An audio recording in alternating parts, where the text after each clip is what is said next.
Peel police say that a 5-time repeat offender is facing impaired driving charges. Again, this is after a 4-vehicle collision in Brampton last weekend. It happened at Highway 50 and Coleraine Drive.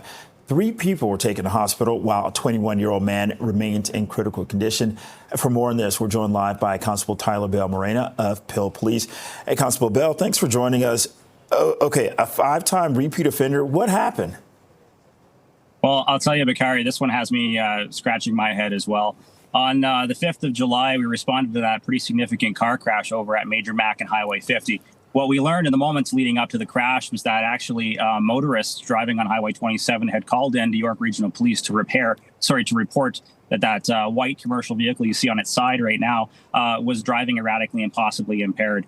Well, sure enough, those folks were correct. He exited off onto a Major Mac and ended up in that multi-vehicle collision at the T-junction there, sending one person to the hospital fighting for his life. He's recovering now, but was significantly impacted and very fortunate that he survived. And, as such, with the injuries being considered, that individual has since been charged again for impaired operation, this time causing bodily harm. How does one get to, having this happen 5 times? You know what? What's really scary about this particular case, Bakari, is that statistics tell us that an individual is oftentimes driving impaired in upwards of dozens of occasions before being caught. And in this case, we've got someone who has been charged and convicted 5 prior times, from 1996 to most recently 2015. He's also been charged and convicted for driving while disqualified. So clearly there isn't any driving prohibition that's actually going to keep this menace off the roadway. And it begs the question that I'm sure we're all asking: is it going to take someone being killed before this man is put away? And I can't fault anyone for asking that question. I have it too.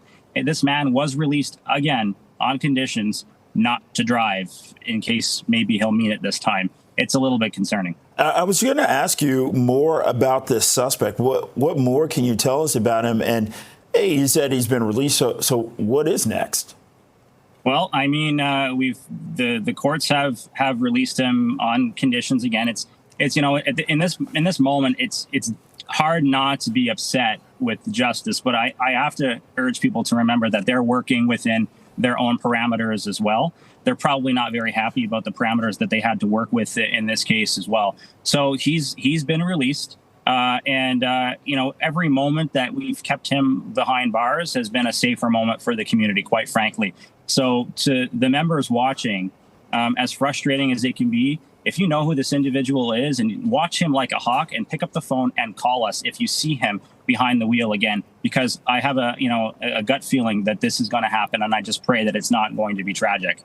And as we wrap up, let's talk a little bit more about the victims, the people really impacted by this crash.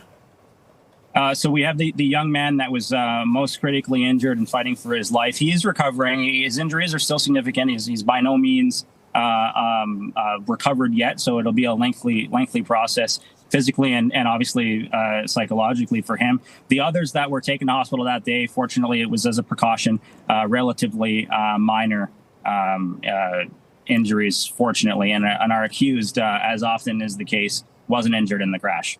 Okay, Constable Tyler Bell with Peel Police. Thank you.